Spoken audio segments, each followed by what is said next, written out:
এর আগে আমি ভাইয়ের একটাই স্ক্রিনিং দেখেছিলাম, সেটা চিরদিনই তুমি যে আমার ফার্স্ট মুভি বলা উচিত না, কিন্তু first movie as a hero.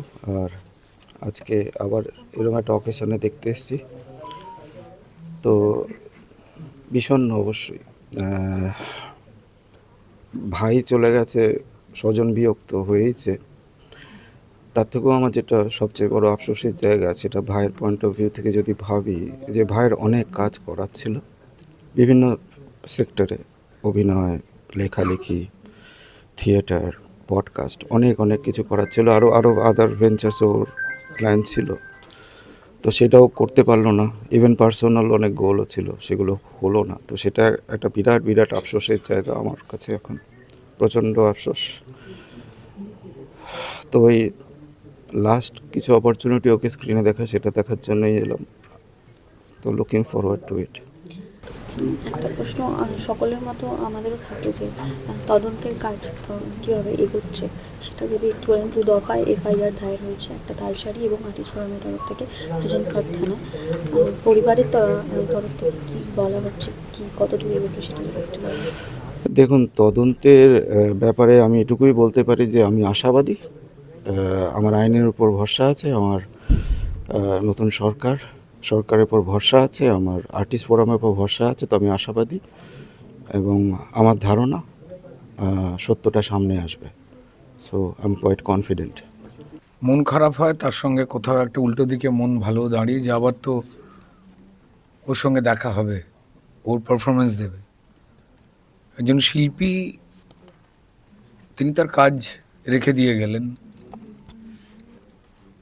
শুধু আমরা নয়, যারা ওর থেকে একটু বড়, যারা আরও বড় বা যারা সমবয়সী বা ছোট, আমরা প্রত্যেকেই ওর কাজের ভক্ত ছিলাম, অনুরাগী ছিলাম, যে সিরিয়াসনেস নিয়েও কাজ করত।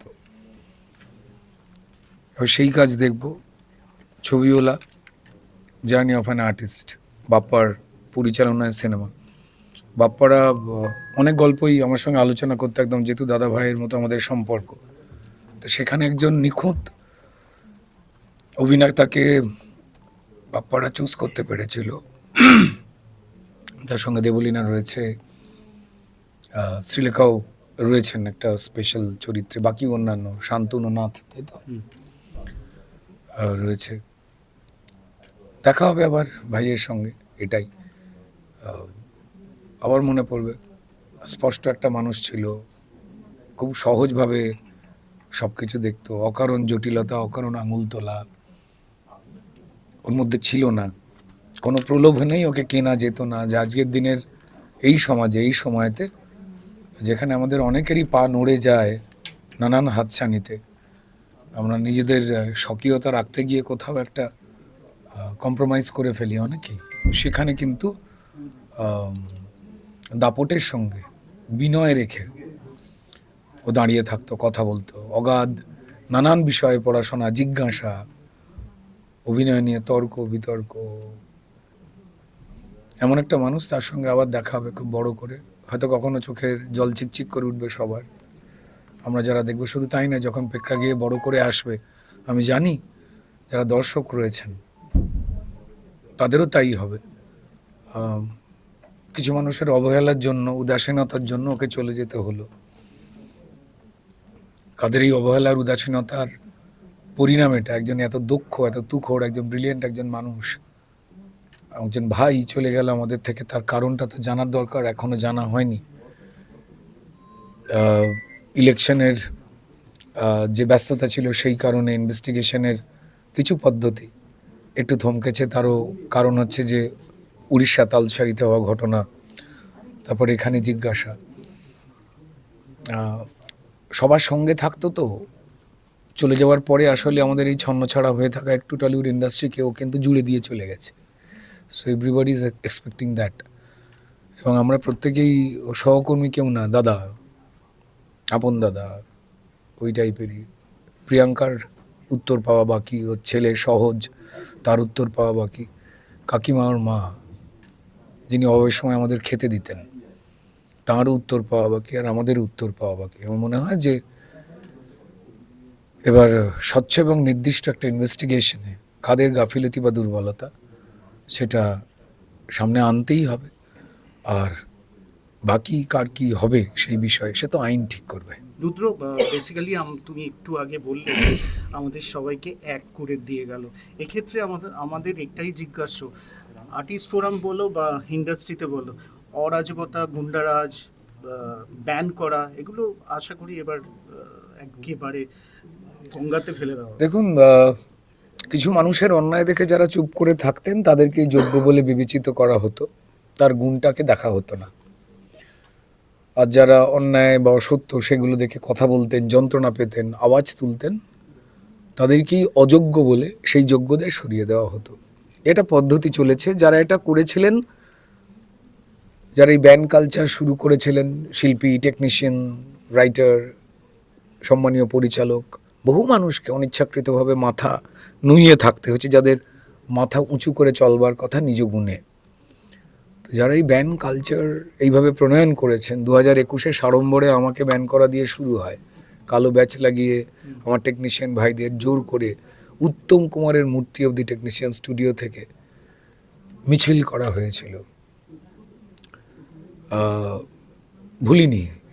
সেই সময় আমার বাকি বন্ধু বা সহকর্মী যাদের জন্য আমি কথা বলছিলাম, আমি তো আমার জন্য কিছু বলিনি, তারা যদি সেই সময় একটু এক হওয়ার সাহস পোষণ করতেন, যদিও সবার সাহস সমান হয় না, প্রত্যেকেই নিজের পরিবার, নিজের রোজগার বাঁচাতে চায়, কিন্তু এই অরাজকতার পরিবেশ ভারতবর্ষের কোথাও তো নেই। তো যারাই ব্যান কালচার, বয়কটের কালচার শুরু করেছিলেন, মানুষ তাঁদেরই বয়কট করে দিয়েছেন, ব্যান করে দিয়েছেন। এবং সম্মানীয় মুখ্যমন্ত্রী শুভেন্দু অধিকারী স্পষ্ট করে বার্তা দিয়েছেন যে কোথাও কোনো দাদাগিরি, জুলুমবাজি বা স্বৈরতান্ত্রিকভাবে ঠিক করে দেওয়া কে যোগ্য কে অযোগ্য, এই সবগুলো বন্ধ হয়ে গেল। তো তাই প্রাণ ভরে নিঃশ্বাস নেবে টলিউড শুধু নয়, বাকি অন্যান্য শিল্প জগৎ, সেটা যাত্রা হোক, টেলিভিশন হোক, সঙ্গীত হোক, নৃত্য হোক, চিত্রাঙ্কন হোক বা লোকশিল্পের সঙ্গে ভ্যারাইটি যে জায়গা, যেগুলো খুব যন্ত্রণার মধ্যে ছিল, সেই বিষয়টা হবে। এবং শব্দটা, সেই শব্দটার বোধহয় আর উচ্চারণ করার প্রয়োজন পড়বে না। স্বরূপ বিশ্বাস রাজত্বের শেষ তাহলে। হুম। স্বরূপ বিশ্বাস রাজত্বের শেষ। না না, স্বরূপ বিশ্বাসটা তো মমতা বন্দ্যোপাধ্যায়ের এমপ্লয়ি ছিলেন। তৃণমূল নেত্রী যা যা বলতেন ওনারা মন দিয়ে সেই অরাজকতা তৈরি করতেন। ওনাদের এত ক্ষমতা টমতা কিছু ছিল না।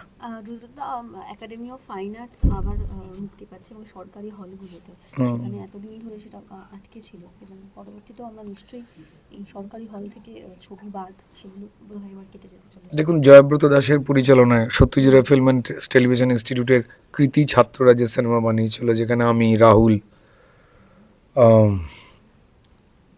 সমেত আরও বন্ধুবান্ধব বহুজন কাজ করেছিলাম, সিনেমা কে কবে বানাবে, কে কবে রিলিজ করবে তারও আধিপত্যেরা নিয়ে নেওয়ার চেষ্টা করেছিলেন, যা কখনোই সমীচীন নয়।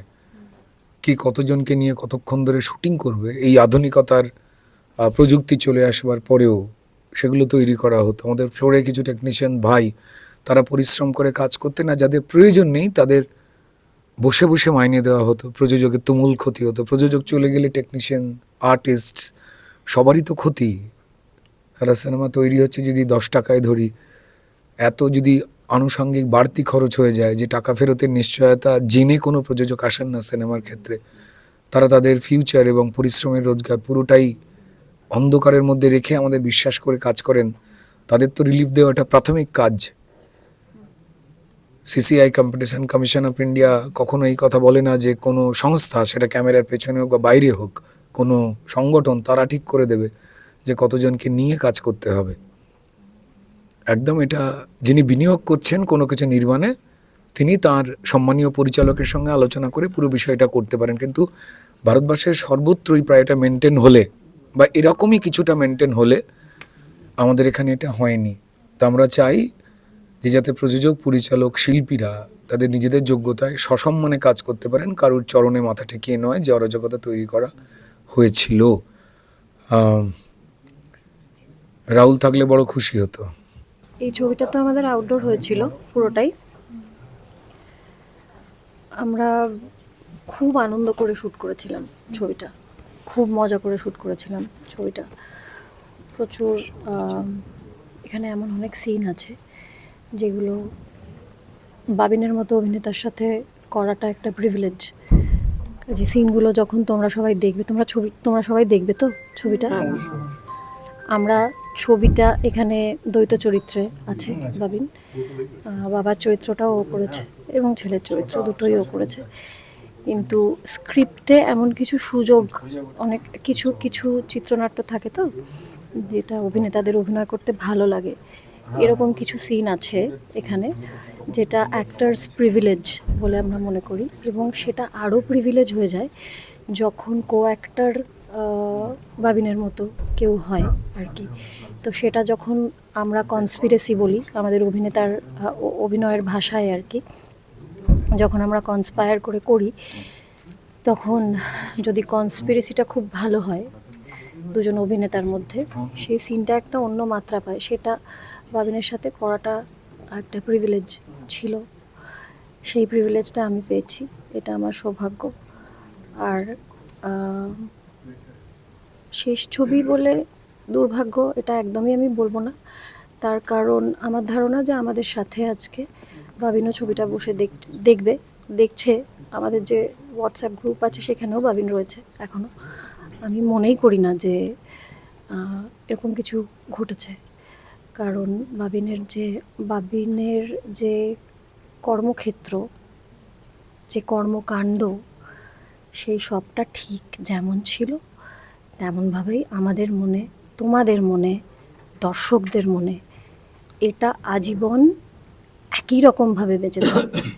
ন্যূনতম কোনো পরিবর্তন হবে বলে আমি মনে করি না, এবং তোমরাও সেটা মনে করো না। তো এই ছবিটা তোমরা সবাই বসে পুরোটা দেখো, সেইটা আমাদের আজকের উদ্দেশ্য আর কি। তারপর তো দর্শকের কাছে, জনগণের কাছে ছবিটা পৌঁছবে যখন রিলিজ হবে। আজকে আপাতত তোমরা দেখো, এই অপেক্ষায় আছি যে তারপর তোমরা কি বলবে, সেইটার দেখা যাক কি হয়। টলিউডের লেটেস্ট আপডেট, গসিপ ও এক্সক্লুসিভ ইন্টারভিউ দেখার জন্য এখনই সাবস্ক্রাইব করুন সিটি সিনেমার ইউটিউব চ্যানেল আর ফলো করুন আমাদের ফেসবুক, ইনস্টাগ্রাম ও হোয়াটসঅ্যাপ চ্যানেল।